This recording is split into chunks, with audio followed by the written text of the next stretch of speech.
The Rangers open their season up with a massive statement win over the Penguins. Is this the year that they're going to bring Lord Stanley back to the city?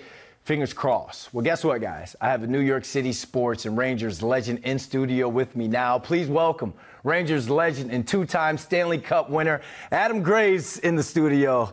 If I had an studio audience, I'd get a whole round of applause and all that. I'm working on that. You might not. I'm working on that. What's up, man? Welcome back to the city. I can imagine a guy of your stature and the success you've had both on the rink and off the rink. Coming back to the city is always a good time. Those are some of my fondest memories, even as a player. I think about driving down from Canada for training camp in September. The leaves are starting to change.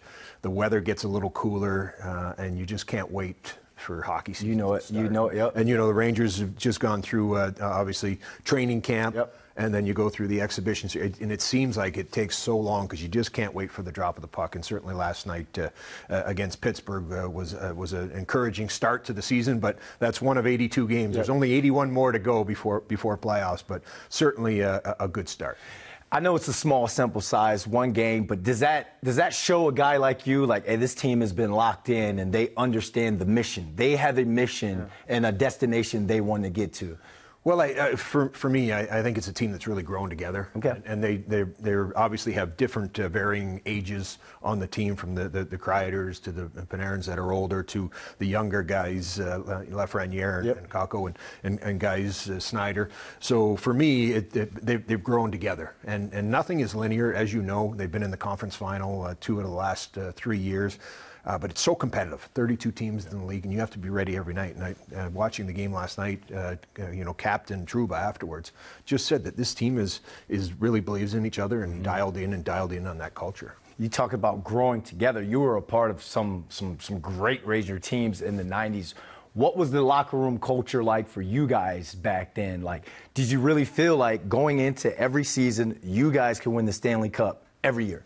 Well, certainly that was your goal, and I think that changed when Mark Messier came in as a Ranger in '91. I was lucky enough to win a Stanley Cup with him in Edmonton, but that's where for me the culture changed. He said, "This is what we're here to do. We're here to win a Stanley Cup." And 30 years later, we just had my teammates from '94 got back together, and the common theme was just the respect and the friendship, and it was like a family then. It's a family now, Yep. and when you walk together like that, it never gets old. And so for me, this team is a very close-knit team.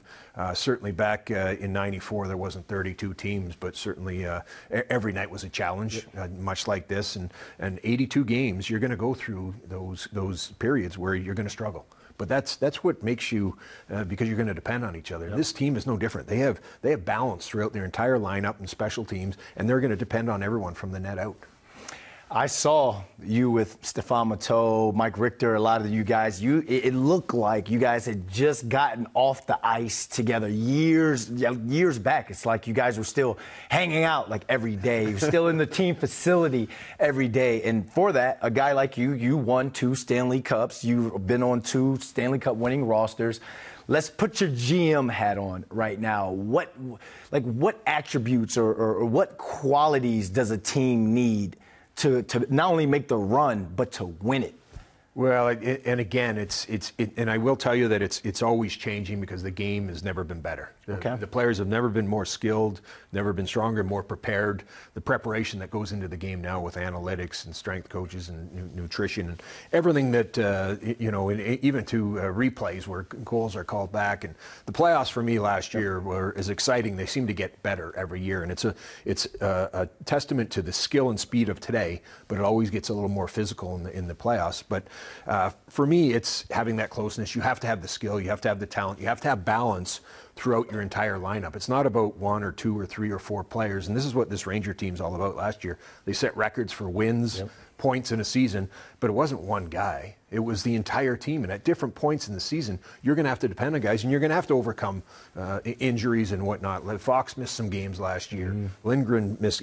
So you're going to have to overcome big parts of your, for me, and at the same time, it's opportunity for someone else to step up, get that experience, and then add to the mix. These guys are really tight on the ice, off the ice, but you see them so involved within the community here in New York City. You won the King Clancy Memorial Trophy back in 1994. for your work with New York's Family Dynamic program, and you're still involved with the Rangers today. I mean, what motivated you both back then and now to be involved in the community so much and to still be doing it years later? For me, it was the greatest gift the game and sport, you know this personally, will give you is the people you get to meet along the way. And a lot of those people are out in the community. And with our Garden of Dreams and our 30 partner programs, from Make-A-Wish to different hospitals to Boys and Girls Club, it's Ronald McDonald, just so many great people that are making a difference in these kids' lives. So for us, having the players be a part of, and I will tell you that for us to go to different events and that as an alumni, it's always exciting. But when you get the current players there and they want to get involved, it really takes your programs to a completely different level. And we have a Junior Rangers program now that puts sticks in between 10 and 15,000 kids in a season.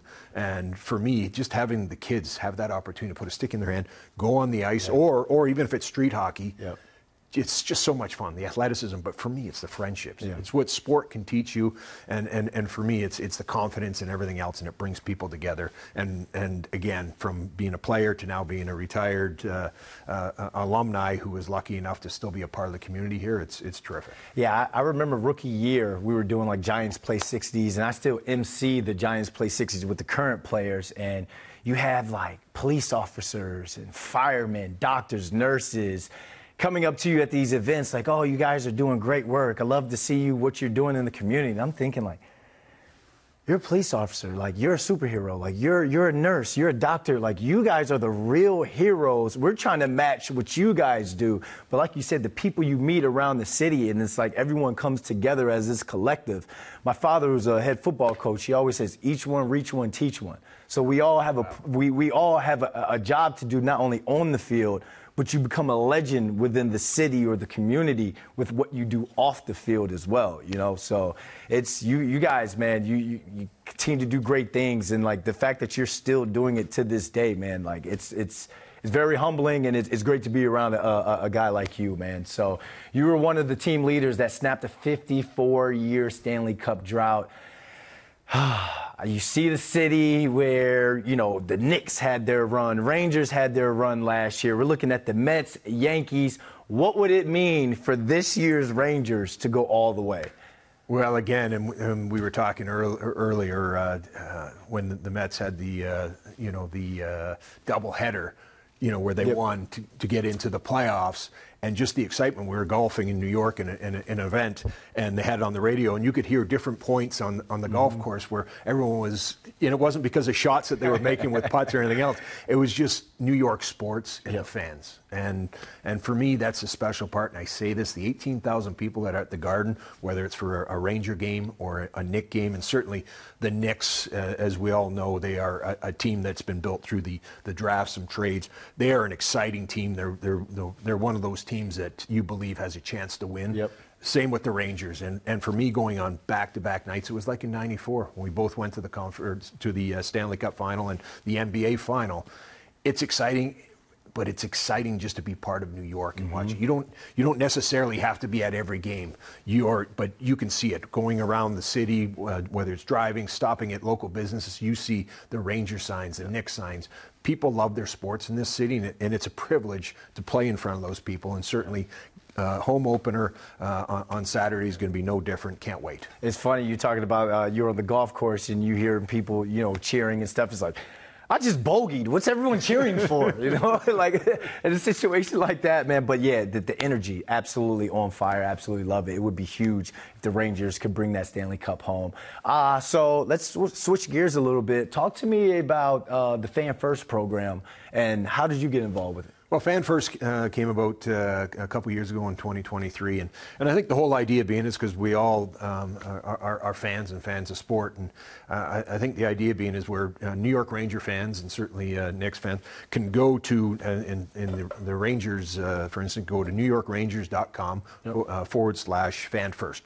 And that will give you access to paying face value for your tickets. So they're not marked up. And on the secondary market, it can be crazy. And then also gives you, I guess, contacts you and reaches out to you so that there's different deals and around the holidays and gives you an opportunity to get to a game and not have to pay that extra amount or the crazy amounts that you read about or hear about, whether it's on social media or you're in your local paper.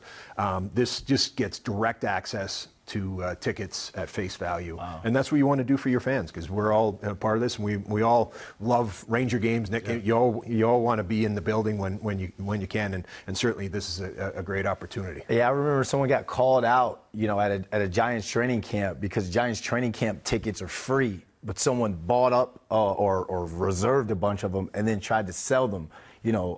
Tried to sell free tickets, so which is absolutely unbelievable. But I imagine the responses you've gotten from the Fan First program it's been legendary as well, man, because you're saving the fan money, and most importantly, we got kids. Well, I have a kid, but we got kids. Yeah. You're saving families money as well. Yeah, and I think that was the motivation behind it. Is just to get direct access to tickets at face value. And for me, you need that. Your fan base needs it. The people that support you, I think, is very, very important. And certainly now there's an outlet that you can do that. So let's finish this thing off. Adam Graves, two-time Stanley Cup winner, philanthropist, man that's heavy in the community. What's your legacy? How do you want to be remembered? Not only in New York, not only in hockey, but just overall. How do you want to be remembered? For me, just that I like to think first and foremost, everything starts with your family and being a dad and being lucky enough to be part of the New York bigger family. Yep. Our two youngest were born in New York, so I feel like I'm a New Yorker. I'm very proud of that. Yep.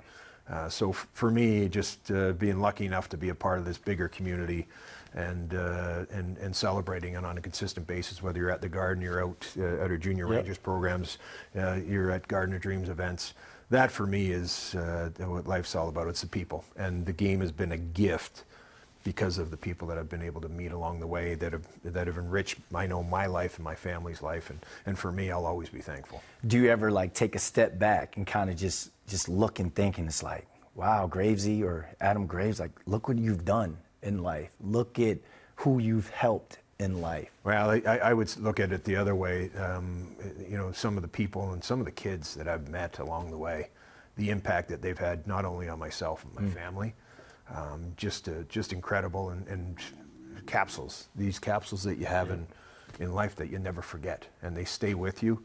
And as we talked about earlier, my dad was a policeman. That was my hero. Yeah. And when you see policemen or firemen and nurses and doctors, and they're the excitement that they get from being at the Garden, and then you look back at them and say, no, you're a hero. People that have served our country, the United States and Canada, those people are just incredible people, and we're just so lucky. And I am so lucky to call many of them friends. And the experiences that we've shared. That's a special part of sport. At the end of the day, it's a game. You're following on, and I love hockey. You're following, but it's what you can do with the game and that platform, and what it means to people, because I'm a hockey fan too, and Ranger games, I don't miss one, and what it means to me and my family. We get so excited just to watch these guys play, and selfishly, I just know how good of people they are, and that's what makes me proud. One last time, can you give the fans the web link to the Fan First program? Yes, it's NewYorkRangers.com/Fan First. And you got to get on, sign up, and then they'll share obviously different things around the holidays where you can get different deals on tickets at face value, and it's terrific. Amen. Thank you for what you've done on the ice, but most importantly, off the ice as well, man. You're a legend. Thanks for coming in. Hey, thanks for having me. Thank you.